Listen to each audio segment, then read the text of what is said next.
It's 3 p.m. We're ready to begin our webinar titled Create Contract Winning Capability Statements. Before I introduce our guest expert, let me say this webinar is a presentation of the Community Economic Development Fund in Meriden, Connecticut. I'm Frederick Welk, a business advisor for CEDF clients. The Community Economic Development Fund is a nonprofit organization which provides enterprises in Connecticut with term loans, lines of credit, and commercial mortgages when they can't get traditional bank financing. We welcome our webinar participants who are business owners from across Connecticut. For practicality and to improve the program quality, we're muting the connections of everyone logged in. If you have questions, you'll be welcome to type. You are welcome to type in your inquiries, and our presenter will field them at specific times in her presentation. She's also using the Raise Your Hand feature, which will activate your microphone for voicing your question. Just point your cursor to the bottom of the screen to reveal the Q&A and Raise Your Hand features. CEDF will make this program available on our website in the days ahead at cedf.com/recorded presentations. Our presenter today is Samantha Williams. Sammy is a content strategist with over 20 years of writing experience. She founded Sam's Word LLC in 2015 with the goal of alleviating the writing burdens of others. Writing has been a natural passion for Sammy, and she leverages those skills through the facilitation of business development, marketing, and communications workshops. When Sammy's not providing training to other businesses, she assists businesses with content development, editing, proofreading, copywriting, and more. Sammy earned her master's in healthcare administration from the University of New Haven and a bachelor's in business administration and human resource management from York College at the City University of New York. Sammy's also trained in quality assurance and analysis, and she's certified as a Six Sigma Green Belt. Take it away, Sammy. Thank you, Fred, and thank you for everyone who are able to join. As Fred mentioned, we do have the question and answer feature. I believe you get to that by moving your mouse towards the bottom of your screen. You may have some options there, either top or bottom. Try the bottom though. And you can also raise your hand. If you raise your hand, I can call on you and you can come off of mute and ask your question. So we are going to discuss capability statements, revenue generating capability statements. And as we get into it, my screen is just slow to, there we go. So capability statements 101, what is the document? Most of you probably have heard of it already, especially if you're looking to do business with the federal government or local and state municipalities.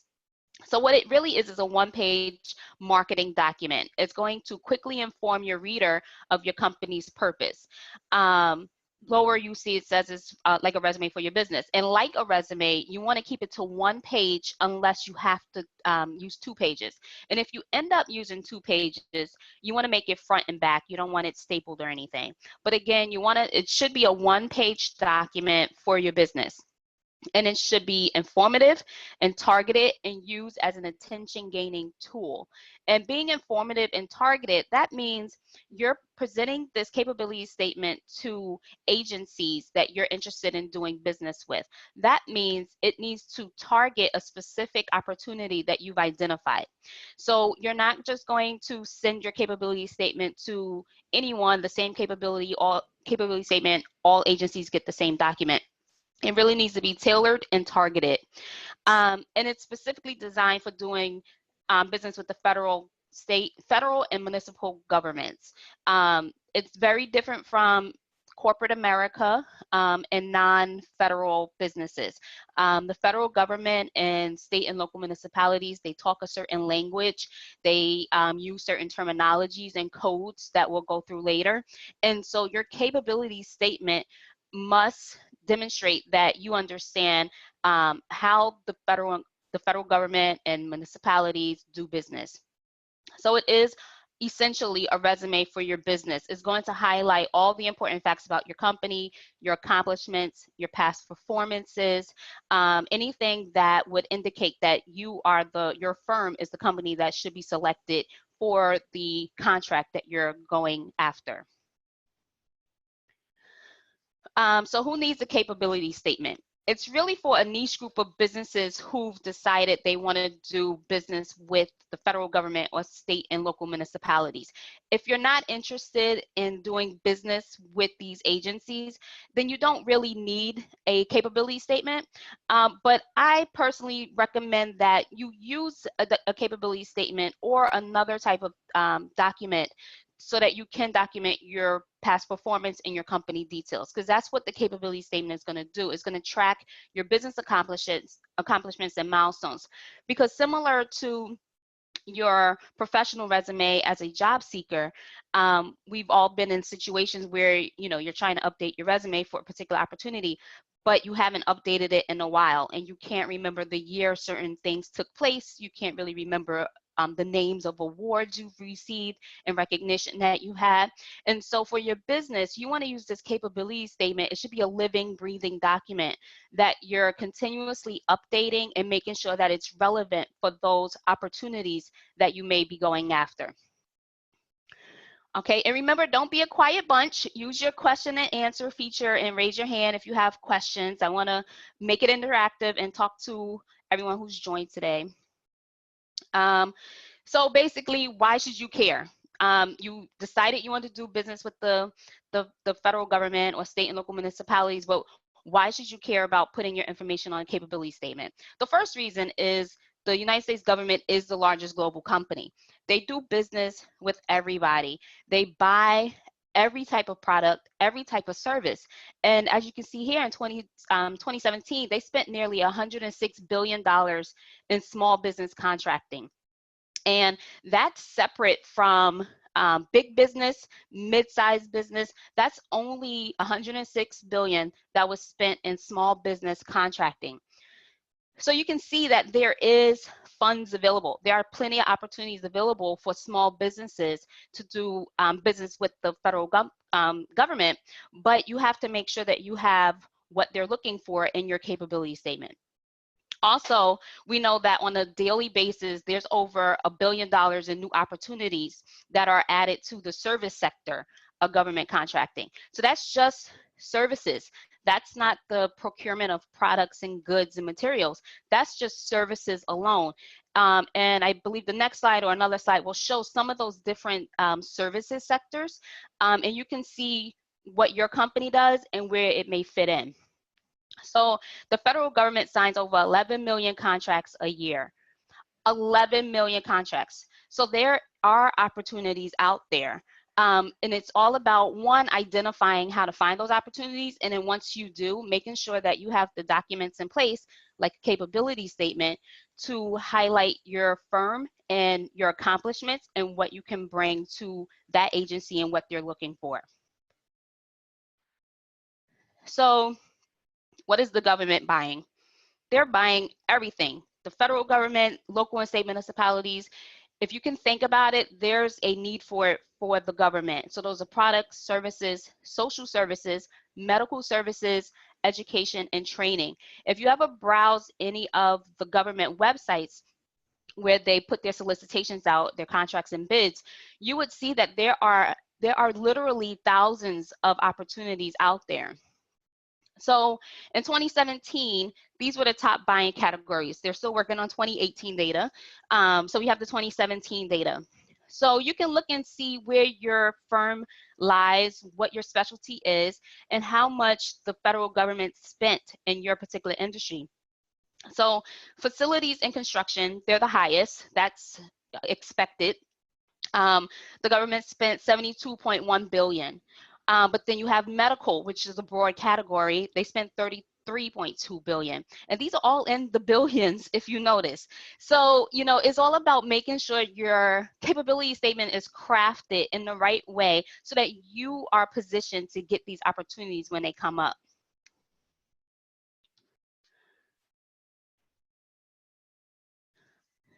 So we have the capability statement. Why does your company need it? We have all of those opportunities that are available, but not every company has a capability statement. So you presenting your capability statement at the same time your competitor is not, you're maintaining your competitiveness. You already have one step up, which is also a differentiator. You've now differentiated your firm from your competitors by presenting your capability statement, which is a document that most government agencies are looking for. So it is a critical tool that's needed to aid in your contracting success, because in a lot of contracts and bids, the RFPs that you look at, they will ask for a capability statement, and they all have deadlines. So if a opportunity comes up that you're interested in, but you don't have a capability statement, now you're rushing at the last minute. You already have to put together your proposal and your bid packet, but on top of that, you have to create a capability statement. So having one that's prepared already is already an advantage for you. And again, it is required for most government opportunities, and they will state that in the RFP that please submit your capability statement. I've even seen it on the corporate side, where corporate entities will say, if you're interested, submit your company's capability statement. So although this is something that is required in the government sector, sometimes in the private sector, they're looking for it also, because it is a business document for your business to highlight your accomplishments, your past performance, and your skills and qualifications. So again, it is proof of qualifications. It's a one-page document to say, this is my past performance. These are the things that we're skilled in. And these are the people you can contact. These are my socioeconomic designations. These are my NAICS codes. It has one-page document that has all of your information. So it is a government agency door opener, because whereas your competitor may not have a capability statement to present, you will, and you're already showing the government and that government agency that you are prepared and ready to handle the opportunities that they may have. So now we're going to talk about the actual capability statement. This is when we get into the nitty-gritty. There's a lot of information here. So again, use the question and answer feature, or raise your hand if you have questions, because we do get into the weeds with this one. So we're going to start by first keeping it simple. We're going to call a thing a thing. You're going to call it a capability statement. So at the top of your sheet of this statement, this document you're building, it should be titled capability statement. And that's because you don't want the person reading it to be confused and not be sure about what exactly it is you're presenting to them. You don't want them wondering whether this is an executive summary or a business overview. You know, what is this miscellaneous document they gave me? It's a capability statement, and it says so at the top of the page. Sometimes it really comes down to being that specific because you don't want to leave them confused. So leave no questions asked. Use your brand colors, fonts, and logo, because your capability statement is going to be an extension of your brand. So you want to maintain consistency across all of your documents that you're presenting from your brand, from your firm. So your capability statement should have your logo on it. It should use your brand colors, any brand fonts that you've identified. It should be in your capability statement. And you want it to be easy to be recognized by the people you're submitting. Eventually, you'll be in these arenas and people will be familiar with your firm. So when they look at your capability statement, they should easily look at it and say, oh, that's company XYZ, because I'm familiar with their brand and their brand colors and their brand identity. And when you submit it, you want to save it as a PDF. So in my research, I've been finding that when you submit Microsoft files to some of the government agencies, it can have a lot of viruses in it, and the government agencies, because even if yours doesn't, the government agency system may not allow the document to come in. So you want to save it as a PDF, because that's the safe way. And then you want to use bullet points and brief sentences. It should not be very wordy. It should not be paragraph heavy. So you want to KISS. If you're not sure, some people say keep it simple, sweetie. We'll keep it nice, because a little bit of time is going to be spent reading your capability statement. In the beginning, if 15 to 20 firms or more have submitted an a bid for a particular RFP, they may not take the time to fully skim and read the information in your capability statement. They may look it over, they may look for keywords, they may look for NAICS codes and things like that. And then once they start to narrow it down, say now you're down to the 1 to 3 firms that they're going between, that's when maybe they'll spend more time on your capability statement. So you do want to make it easy to digest. It shouldn't be loaded with industry jargon. It should be in the simplest form to read so that people can quickly digest that information that you're giving them in your capability statement. So there's going to be 5 key elements. These are the first 3 we're going to discuss, but there's 5 key elements. There's 5 key elements in your capability statement. Your core competencies, past performance, and differentiators are the top 3. Your core competencies are the products and services that you are pitching to this specific agency. So your capability statement should be tailored for that particular opportunity. You want to make sure the products and services that are listed match the needs of the agency. You don't want to submit a generic capability statement because they will not pay attention to it. It needs to be specific to that particular opportunity. So list your top sellers of the products and services that the agency is looking for. What are your top sellers? And you want to make it keyword heavy. And if you're not sure what those keywords are, you can look at the RFP that you're responding to, and it will be loaded in with keywords. Pull those keywords straight from that RFP, from that bid document you're looking at, and put it into your capability statement. And remember, we're using bullet points because we want to keep it nice and easy to read. Your past performance. So this is 3 to 4 examples of similar work with a similar agency. So when a government agency gets your capability statement, they want to see how your past performance matches their current needs. So if, for instance, if you sell lipstick and cosmetics, and you also host workshops on how to do makeup and lipsticks and cosmetics, but the bid is looking for workshops, you wouldn't submit your capability statement that lists your products that you sell of the makeup. You want to list the workshops that are related to what they're looking for. So you're going to list the companies that you've done business with. Again, you want to make it relevant to the contracts you're bidding on, and make sure it targets the needs of the agency. And that means fully being aware of what that agency is looking for. That means reading through the RFP, reading the scope of services, and making sure your past performance really does match up with what they're looking for. When you're doing your past performance, some people include contact names, emails, and the amount of the award, how much that contract was worth. And other people choose to leave that off. So that could be up to your discretion, unless if you think that agency wants that information up front. If you feel like that information is needed up front, you should definitely include it in your past performance, because you don't want to limit the information you're providing, which will also maybe result in you not getting the contract you're going after. So we want to talk about differentiators. These are the things that set you apart.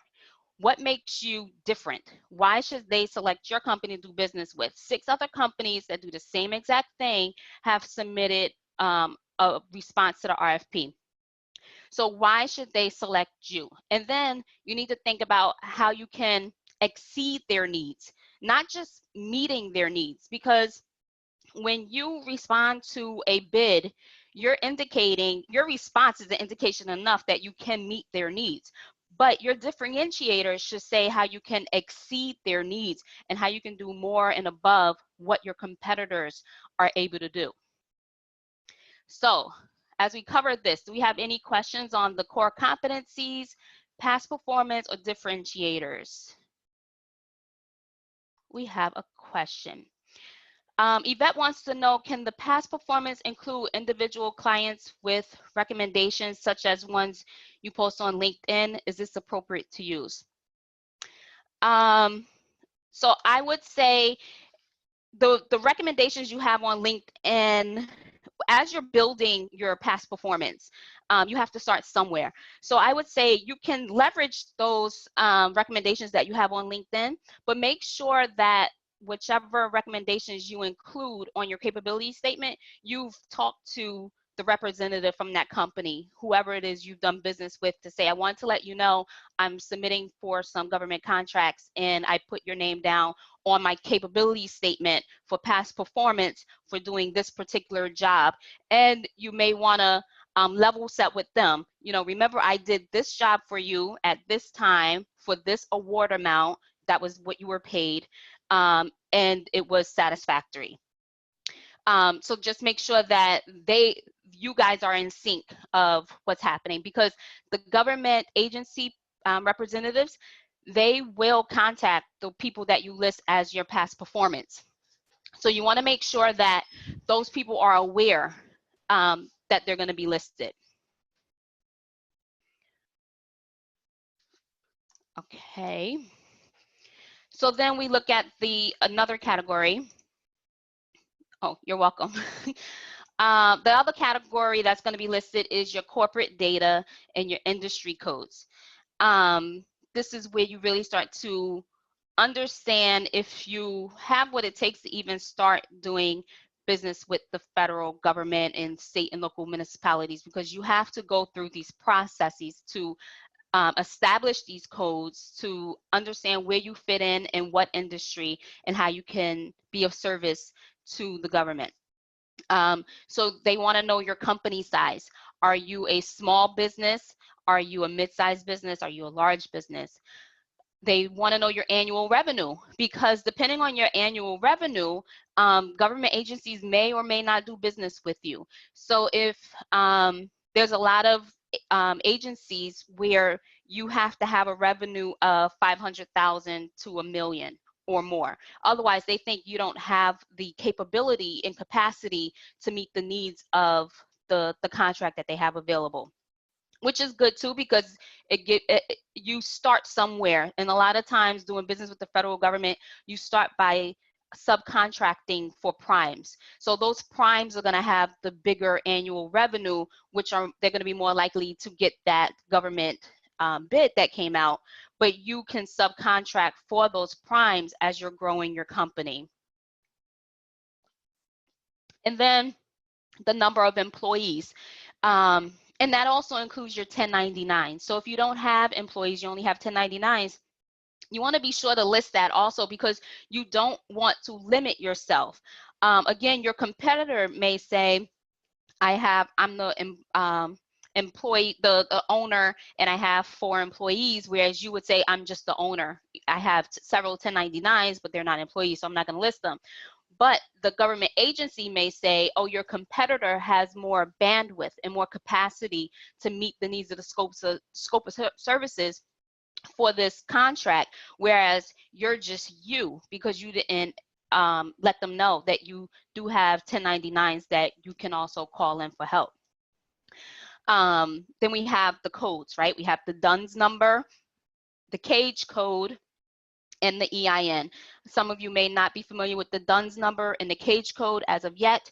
I hope everyone is familiar with the EIN. We're at least going to start there, right? With your business, you're going to get an EIN established. You decide you want to do business with the federal government. That's when you start going through the process of getting your DUNS number and your cage code.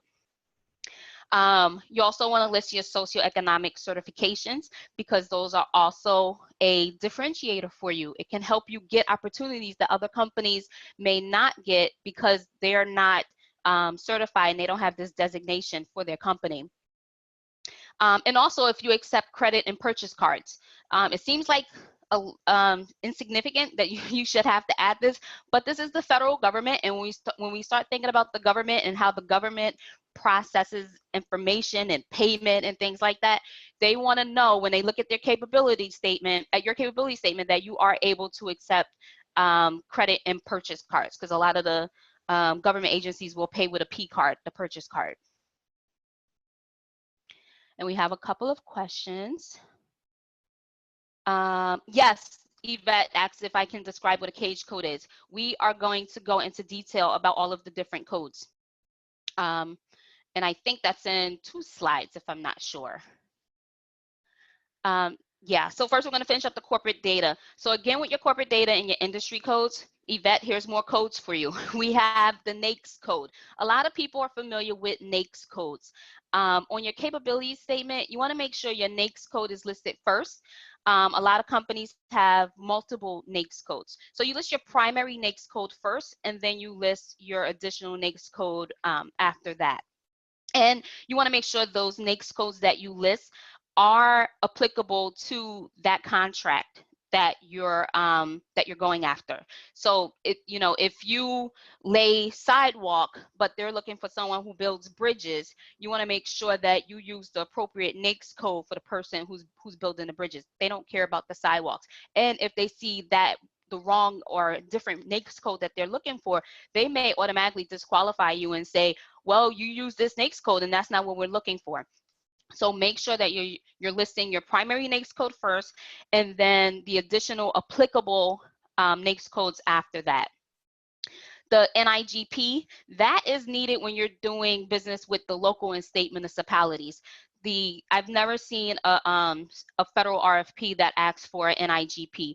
That's specific to state and local municipalities. And then for all of these, you can go online and search and see your industry and see which codes match the services and products you provide.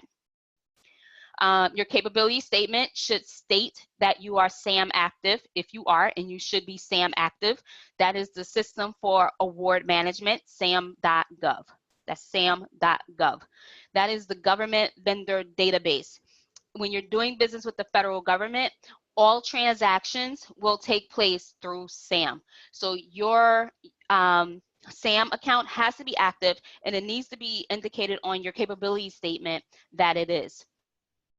The GSA schedules. GSA is a vehicle to doing business with the federal government. You can go through a GSA certification process where you land a GSA schedule, you win a schedule, and that gives you better opportunity to doing business with the federal government. GSA schedules have their own list of qualifications and things you must maintain.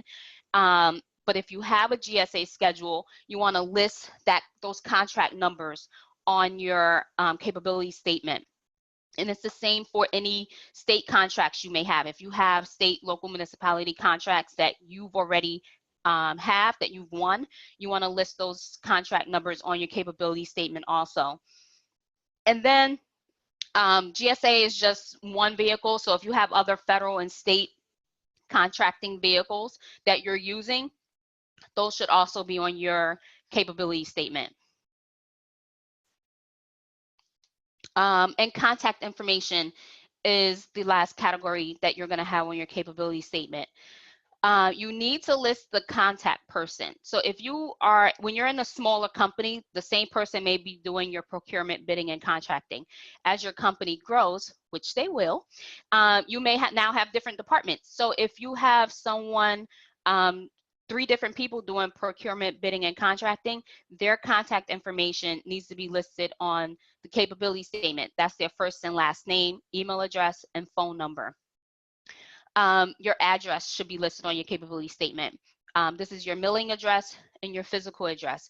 Most people prefer just to put the mailing address. As you start to win bids and you do business with the federal government, you can continue using your mailing address. The government on their side and their database will have your physical address saved also. So say if you work from home or you use a PO box or some other kind of mailbox for your addresses, you will want to put that mailing address, and then as you communicate with the government further and those specific agencies you're working with, then you would share your physical address with them. Yes, Yvette says cage codes, NAICS codes. Oh my, there are lots of codes, and we're going to go into detail about those codes also. Your website needs to be on your capability statement. And not only that, your website needs to be government friendly.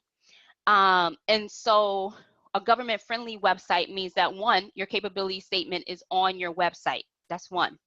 But when the government agency goes to your website, you should have a section on your website that says government or something similar to government, where a person from the government agency knows to click on that link to get your capability statement, your different codes that we're talking about, and the specific information that's government related for your company. And then we need email. So you should not have a generic email account for your company at all, and also when you're dealing with the federal government.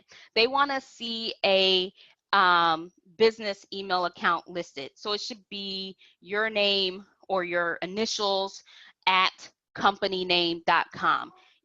When you're doing business with the federal government, you don't want to be using a Gmail, a Yahoo, AOL, for those who still use it. That you need to present your company in the most professional way possible. And one of the things they look at are your email addresses. So make sure your email address is professional. It has your first and last name or your initials somewhere in there. The same for your contact people. So if you have your procurement, bidding, and contracting people, they also need to have company email accounts set up so that they represent your company professionally when they're dealing with the government agencies. And then fax. Again, take into consideration your customer who you're dealing with. This is the federal government. So faxing may seem outdated to a lot of people, but it is still widely used in the government sector. But don't worry about having to go out and get a big bulky fax machine and find a place in your office to put the fax machine. There are a variety of fax apps, free, and some you pay for. Some are lower quality, some are better quality. If you're dealing with the federal government, research and see what the better quality fax apps are. But you can easily download a fax app and use an online system for your faxes. And Yvette has another question. Yvette says, can you just list yourself as the one who handles the procurement, contracting, or bidding? Or is it better to list someone you've hired or contracted to do this? So if you're a one-stop shop and you don't have all the staff, then you're just going to list yourself as your contact. And you wouldn't say, you know, Samantha Williams for procurement, bidding, and contracting. You're just going to be the contact person. So and that may be an indicator to them also that this is a smaller firm. But it doesn't doesn't behoove you to hire people to fill these roles just to try to make your company look better to the federal agencies. They understand small businesses, a lot of the owners are doing a lot of the work. So it's perfectly fine to just list Yvette Williams, contact information, email address, and they will understand that when it comes to these fields, these functions, Yvette Williams is the person I'm going to do business with.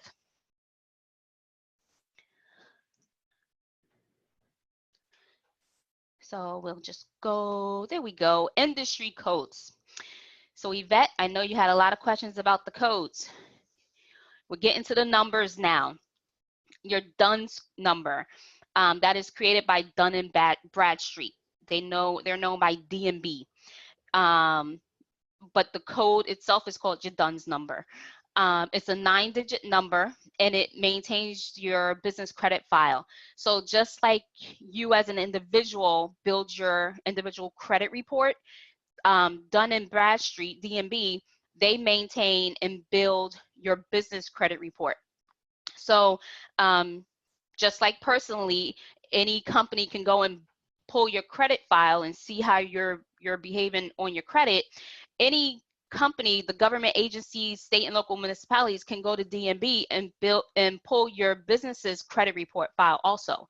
And that will let them know how you're managing your business credit. That's any open lines of credit you may have, your business lines of credit, credit cards, those are business credit cards, if you're delinquent in your payments, things like that. So you want to be mindful when you're establishing your business credit, you're getting business banking set up, banking, savings and checking, credit cards, business lines of credit. You want to make sure that you're being responsible with that, because there is a way for it to be tracked, especially if you want to do business with the federal government.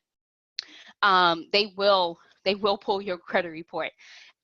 And the DUNS number is needed to do business with the government. So when you have it on your capability statement, when you include it in different communications that you have, the people from the government agencies, they understand, okay, this person already has a DUNS number. They're familiar with what's required by the government.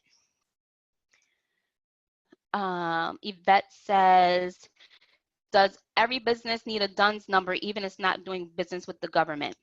It is recommended, yes, because again, it's part of it's needed for your business credit file.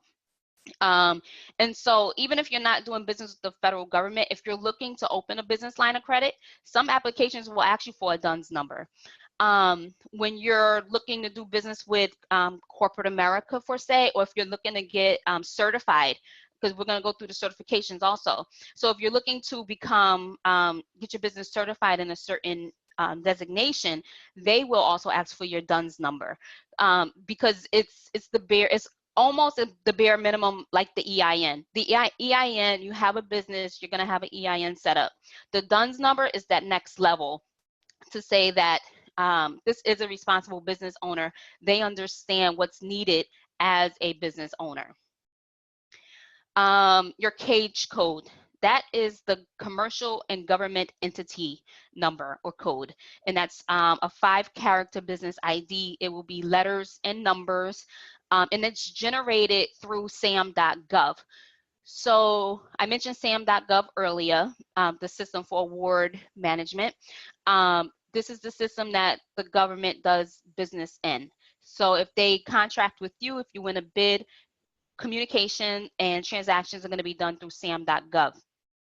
So having a CAGE code indicates that you've gone through the process to set up your business in sam.gov. This is a federal website.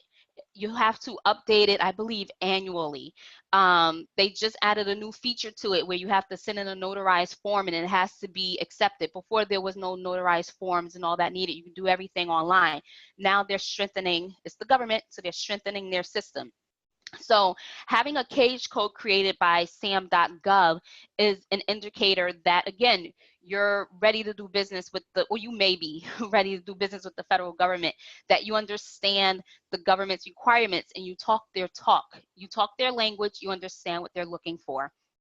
Your NAICS code, so that's the North American Industry Classification System. This code is a 6-digit code. It classifies the work you do. So for instance, as a writer, I can have a code just for writing. I can have a code for a transcription. I can have a code for content development, web development. So there are different codes, and it's fine if you have 5 or 6 different codes. Just remember, you need a primary NAICS code. That primary NAICS code is what you're going to list in sam.gov. And also, your primary NAICS code that's listed in sam.gov needs to be the same in different federal online databases and different forms that you submit. Your primary NAICS code needs to match up on every single platform when you're dealing with the federal government. And we have a raised hand from Letitia. Letitia, can you raise your hand one more time?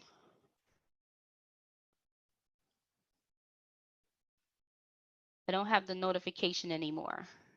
Or you can put it in the question and answer. Oh, here we go. So Letitia says, is it bad to use the generic NAICS code? I'm not sure what you mean by generic NAICS code. For each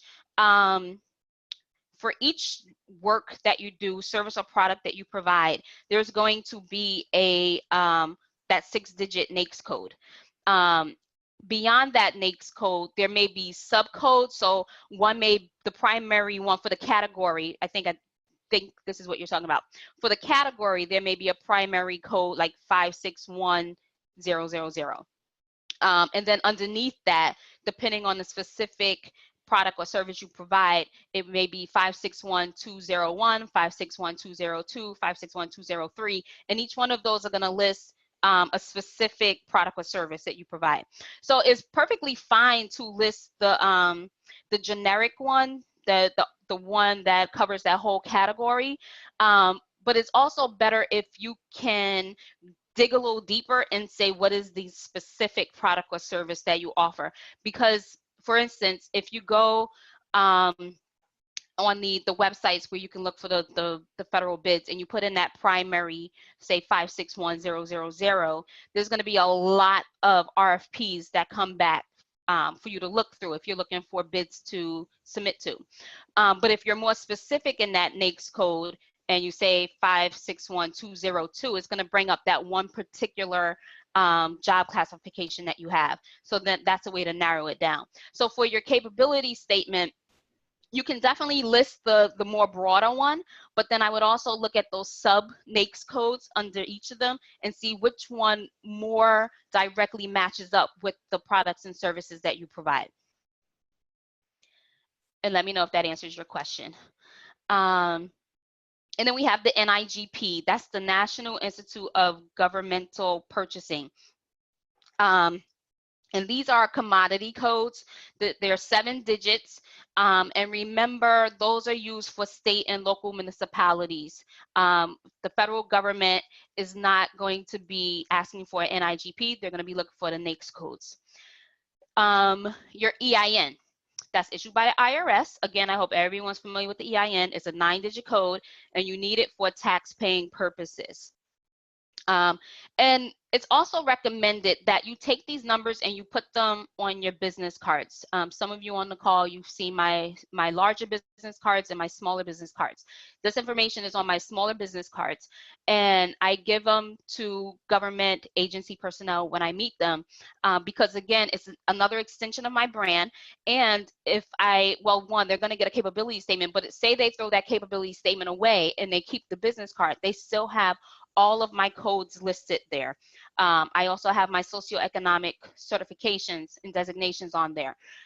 So that way, in the one little business card, the government agency has all of the codes and certifications, and they understand what you're qualified for and what your firm is designated as. So make sure you're utilizing all these different tools to help market yourself when you're doing business with the federal government. The federal government will host matchmaking events and networking events throughout the country. They host them all the time.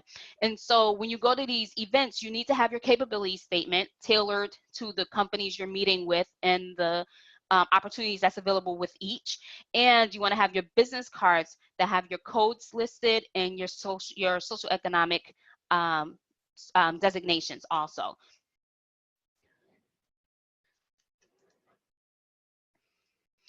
And then we move to socioeconomic certifications and designations. So before we move there, are there any other questions about the codes? I know there's a lot of information about the different codes that are required.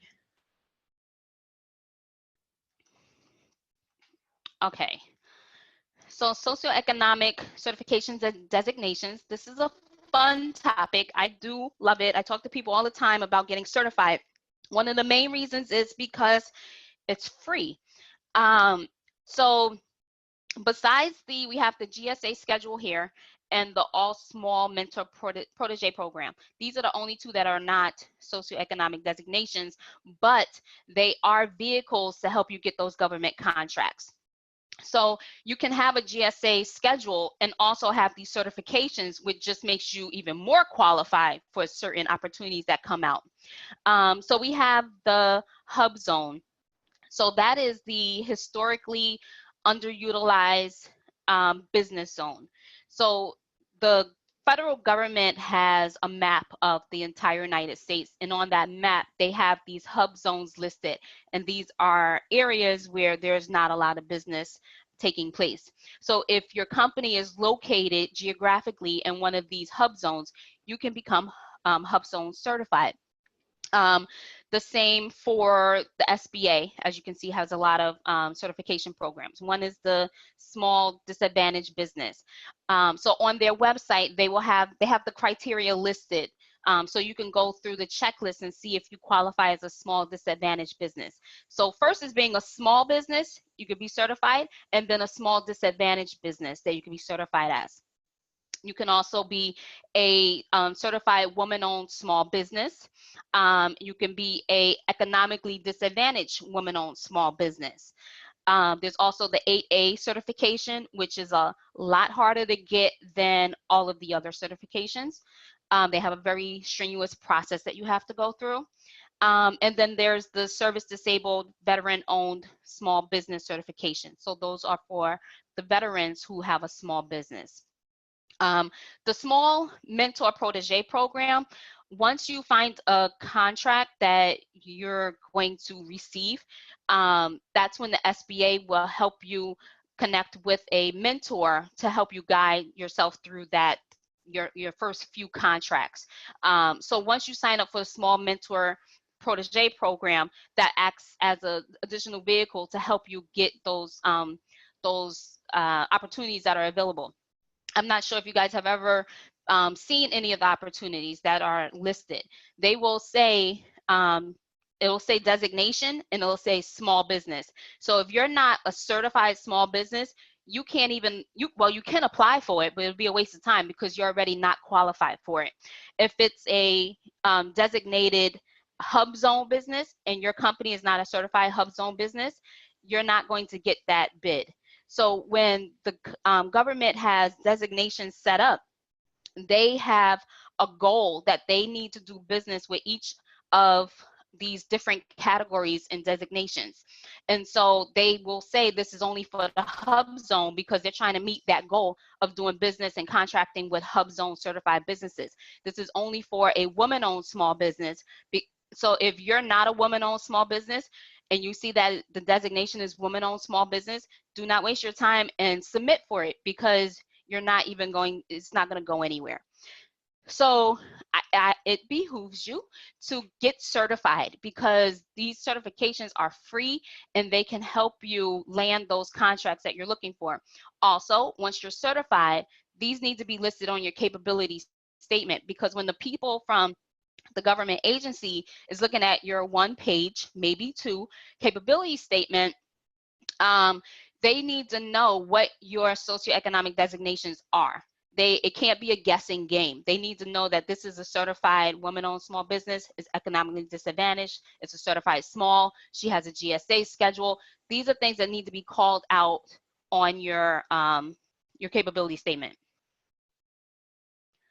And so this is why. This is the government spend. So we talked earlier about in 2017, the government did about 106 billion, 105.7 billion dollars with small businesses. So this is the small business category here. They had a goal of 23%. So 23% of all contracts the federal government signs must be with small businesses. So historically from 2013, they've been meeting their goal. They exceeded that goal in 2017 with 23.8% of their contracts being with small businesses. And I highlighted the ones that I thought would be most relevant. So the small disadvantaged business. Again, you can go to the website and see if you meet the qualifications for small disadvantaged and economically disadvantaged small business also. So the government has a goal of 5%, and they've been doing well with meeting that goal with doing business with small disadvantaged businesses. 2017, they almost doubled their goal. So they're at 9.1% for 2017, a total of $40.2 billion. Remember, this is billions we're talking about with the government. The woman-owned small business, they have a goal of 5%. And historically, unfortunately, the government has not been meeting their goal of doing business up 1 year, 5.1%, of doing business with women-owned small businesses. So in 2017, they were at 4.7%, which was still $20.8 billion that went towards women-owned small businesses. So not to skip the veterans, they have a 3% goal there, and they've been doing well every year with that. 2017, they were at 4.1%, a total of almost 18 billion. And then for HubZone, their goal is a little high. So a bit much for them. I would give them a 2% goal because they haven't gotten to 2% yet. So for HubZone, they have a 3% goal. 2017, they did 1.7% of their business with HubZone certified businesses for a total of 7.3. So remember, if your business is not even certified, you can't even get to this category here if you're not certified. You're just a regular business trying to do business with the federal government. These socioeconomic designations, they work as set-asides and help you qualify for those set-asides that are available when they're looking for a particular group to do business with. So when the government is trying to reach their goal of doing business with a small disadvantaged business, you need to have that certification through the SBA so that when you put in your bid for the RFP, you at least that's your differentiator that sets you apart from your competitors that may not have that socioeconomic designation. They're not certified as that. And then there are state and third-party certifications. The WBE, SBE, MBE, DBE. These are a lot of BEs. We have the Women Business Enterprise, the Small Business Enterprise, Minority Business Enterprise. And through the DOT, you can become a disadvantaged business enterprise. The WBE, SBE, MBE can all be done through your state, and these are also free certifications. So there's no reason not to do it. The DBE is a national DBE certification, but it is per state. So if you're already certified as a DBE in one state, it'll be easier for you to get certified as a DBE in another state if you want to do business with them. There's also WeBank, which is the Women's Business Enterprise National Council. They have national offices throughout the country, and they also do third-party certifications. So for instance, in New York, if you are certified, you become WeBank certified, you can also become WeBank certified and woman-owned small business certified through the state of New York at the same time. So that's one easy process that you can follow. WeBank is not free. There's an annual fee that you have to pay to participate in WeBank. And then there's the NMSDC, the National Minority Supplier Development Council. There's also a fee to be certified through them. And then you have your industry-specific certifications. So if you have the ISO 9000 or 9001, which is a certification in quality management, that's something that definitely needs to be on your capability statement. The same for LEED. So if your building is LEED certified, that's leadership in energy and environmental design, you want to have that on your capability statement because these are differentiators. Remember, the capability statement is all about indicating how you are the best possible firm for the government to do business with. What sets you apart, why you are better than your competitors. So include all of your accomplishments. And then you have your government and local resources. So you're not alone when it comes to putting these together. You have PTAC, which is the Procurement Technical Assistance Center. They are in every state. PTAC will assign you a mentor, and the mentor will help you understand how to do business with the federal government. And they will also help you design your capability statement. They have templates that you can use. You can Google and find some templates. The SBA, of course, to do the certifications through the SBA. I believe the website is certified.sba.gov. And it's just a lot of uploading documents to prove who you are, prove you're a minority, prove you're a woman. And also for these certifications, in order to qualify, you need so a woman-owned small business means a woman owns 51% or more of the business. So a minority-owned business means a minority owns 51% or more of the business. So as you start going through the different certifications that are out there, you can see which ones you qualify for.